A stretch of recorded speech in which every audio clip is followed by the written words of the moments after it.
Olá, bem-vindas, bem-vindos ao meu canal no YouTube. Aqui vocês encontrarão a minha arte e o meu pensamento. E o tema de hoje é a leitura com José Eduardo Simões. O objeto de nossa leitura é a parte 3 do meu livro Via Crucis de Judas.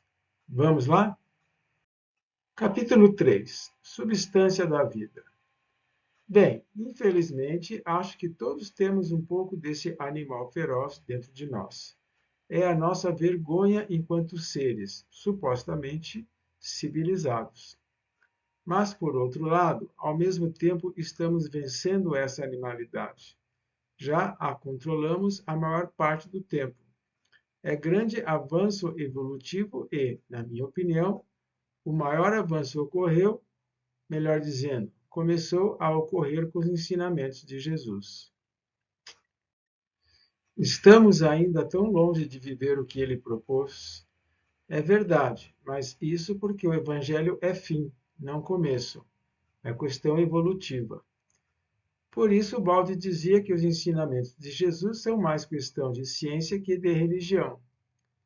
Mas apenas porque religiões não aceitam muito bem a ideia de evolução.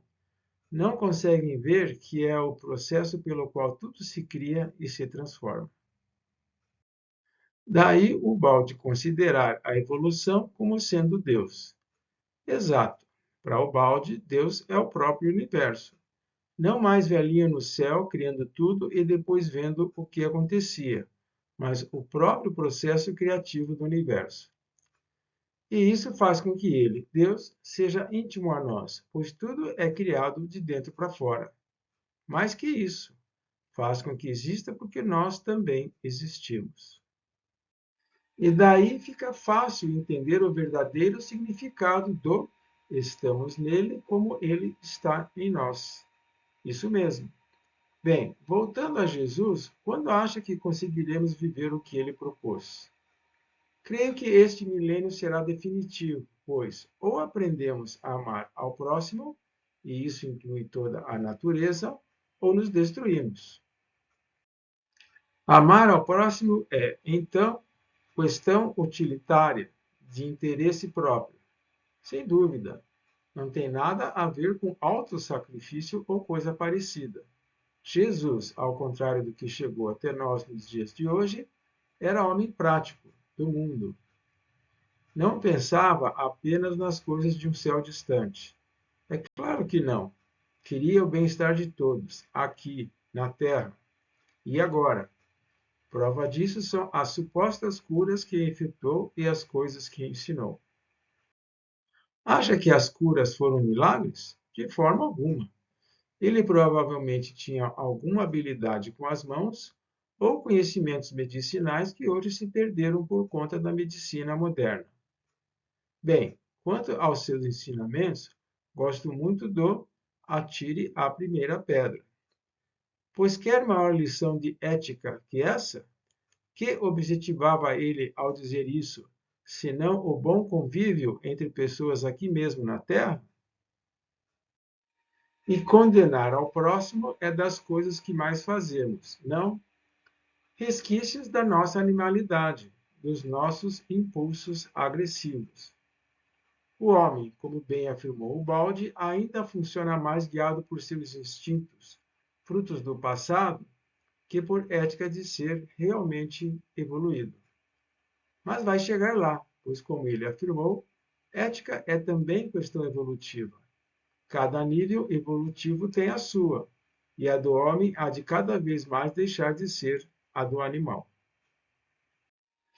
E precisamos, urgentemente, de ética que corte pelas raízes toda a violência e engano, armas comuns do meio animal. E o amar ao próximo é a solução última para dar fim a isso. Judas, deixe-me aproveitar e perguntar-lhe uma coisa. Já conhecemos o seu passado com Jesus? Conhecem-no mal, na verdade. Como assim? Não fui demônio, como muitos acreditam, mas homem comum que tinha ambições, ideais, receios e paixões comuns a todo homem. De diferente, tive apenas o azar de trair aquele que se tornou um dos homens mais admirados do mundo. E o que realmente o fez trair Jesus? A inação dele frente aos romanos? Ambição por poder? Dinheiro? Talvez tudo isso, mas certamente algo mais. Que mais? Não vai acreditar. Se não me disser, não terei como acreditar ou não. Maria Madalena. Como assim? Eu a amava. E Jesus também. Está brincando? Eu disse que não acreditaria. Se você está dizendo, eu acredito, é claro, mas é algo muito diferente do que jamais pensei. Mas é verdade, e para ser sincero, foi o principal motivo por que eu traí.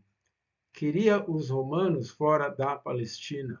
Talvez quisesse ser rico e poderoso também, mas, acima de tudo, queria Maria Madalena, e Jesus estava no meu caminho. Então errei ao escrever em meu livro Queda e Redenção de Judas que você o amou como ninguém? Nisso sim, pois havia Maria Madalena que o amava muito. Mas entenda que, obviamente, o meu amor por Jesus não era carnal, mas espiritual. Quero dizer com isso que via nele personalidade ímpar, realmente muito superior a todos nós. Quando ele entrou em sua vida agora? Fui criado dentro do catolicismo. Entretanto, sempre achei limitada a visão católica do cristianismo. Explica pouca coisa do mundo e das nossas vidas. Assim, peregrinei por vários outros pensamentos, cristãos e não cristãos. E tornei-me livre pensador. Adoto as visões daqui e dali conforme considero-as verdadeiras, em acordo com a realidade da vida. Existe alguma dessas visões que considere mais próxima da verdade? Sim, a da ciência. Daí o meu esforço em dar interpretação científica ao cristianismo. É o que o Balde procurou fazer e eu também venho tentando. A que conclusões chegou até agora? Se você analisar bem, verá que Jesus, por meio dos seus ensinamentos, expressou profundas realidades da vida.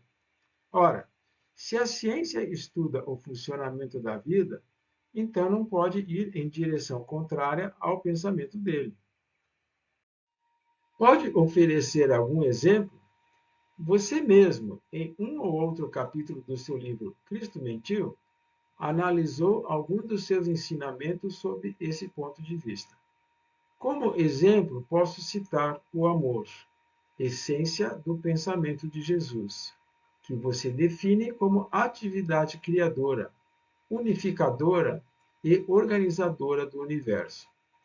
Isso, e eu concordo, pois em nosso universo nada está parado, mas em constante transformação. Esta, no entanto, não é aleatória, mas segue a lei de evolução. Lei de transformismo evolutivo, exatamente.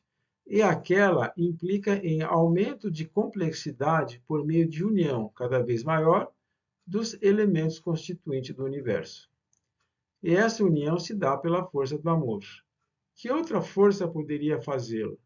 Pode chamá-la de força forte no mundo subatômico, de reação química na criação de novas substâncias, de sexo no meio animal e humano, mas é sempre o mesmo amor que a tudo une, cria e dirige. A evolução nada mais é, então, que resultado de forças, de impulsos íntimos que procuram se combinar de uma forma ou de outra para gerar sempre mais complexidade. Sim, daí que, em nosso universo, o novo é criado por meio da união do que já existia anteriormente. Toda a criação se dá, em última análise, por conta de atos de amor.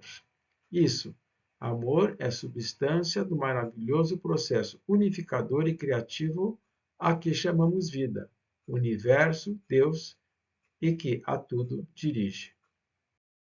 Bem, amigas e amigos, é isso por hoje. Espero que tenham apreciado e espero revê-los em nova oportunidade. Fiquem bem, um grande beijo.